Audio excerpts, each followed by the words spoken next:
In pursuit of exposing the billion-dollar corporation, we took it upon ourselves to go to a local McDonald's to interview a former employee.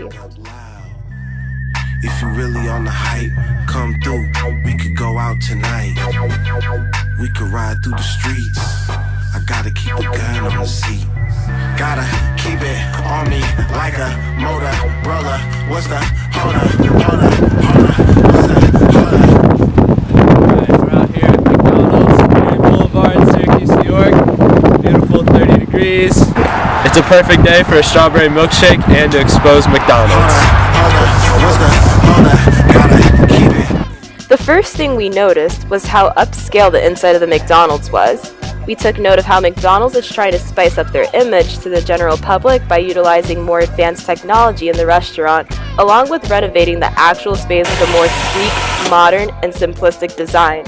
Although the cheap prices are appealing, we're about to dig deep beneath the surface of McDonald's modern myth of quality fast food. Hannah graciously agreed to have our group interview her. She has worked in all positions at McDonald's, therefore strongly appeals to the needed ethos in this video. I want to expose McDonald's. You heard it here, folks. Today I'm working with Hannah. She's a former McDonald's employee. So how long have you been working at McDonald's?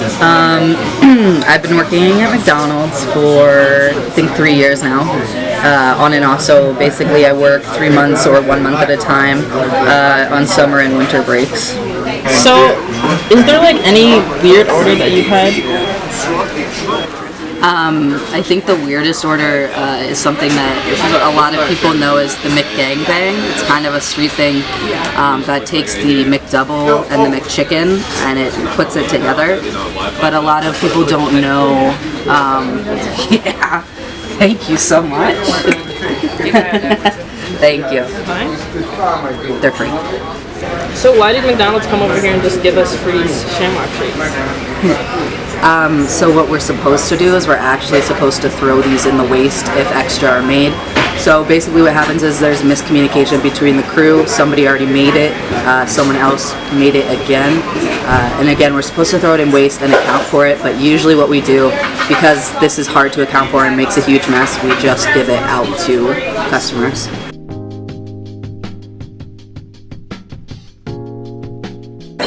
Fun fact, do you know who Ray Kroc is? I do know who Ray Kroc is, but I actually found out from the movie The Founder. I don't think McDonald's goes a lot into their history and their background. Funnily enough, like sometimes they don't even go into the rules and the regulations for us, for the crew members.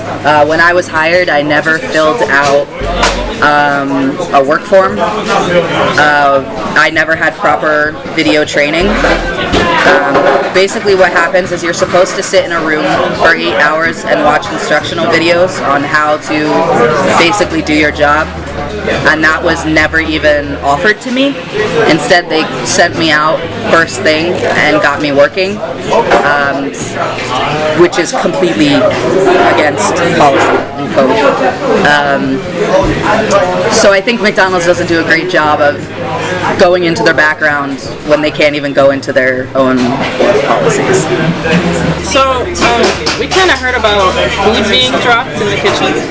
Have you ever seen food being dropped and heard about it? I don't think you have to worry as much about food being dropped. I know that when I've been in kitchen, I've dropped some things and they immediately get put in the waste. However, what you do have to worry about, sometimes if you don't, if you order a sandwich without mustard, say, and we accidentally put mustard on, if you come and bring it back, sometimes some of the cooks will just scrape it off and use the same bun. So if you really want to make sure that you do not have that ingredient on your sandwich, you say that you have a specific allergy to it, and we will get you a new one. But the other thing you have to worry about is I know that there are some managers who think it's okay to reach their hands into the fry basket, like the fries, and eat them.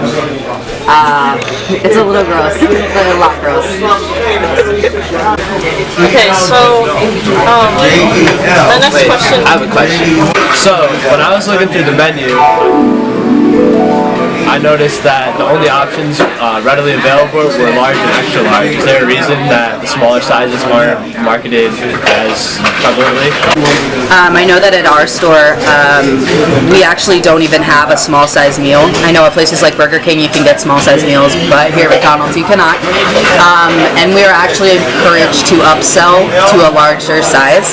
So if someone orders a medium, we say, do you want to add, increase that to a large for only $1.99 extra? I believe it's to increase our profits, but it's really generally just unhealthier for the person. Okay, so just one last question. I have a question now. All right, is McDonald's transparent with their customers about what's in the food, what they're being served?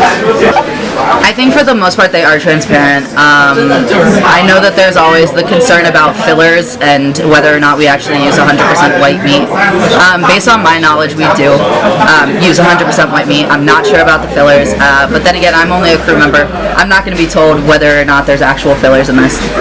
One thing there is to mention that I think is important is that the cheese that we use that come on the cheeseburgers and the fish fillets, they are similar to Kraft cheese singles in that they are not legally called cheese. They're called a dairy product. So this makes it that we don't have to refrigerate them. They're able to be sit out and be used easily. In fact, it's a little bit harder to use when they're cold. So that's the only thing that I would say is a little dicey. You're not really getting a cheeseburger, you're getting a dairy product burger. We want to thank Hannah for letting us interview her. Hope you're preparing yourself for Alyssa's presentation about the cold, hard facts about the Golden Arch. Oh my god. Still gonna eat it though. Bad move, Tyra.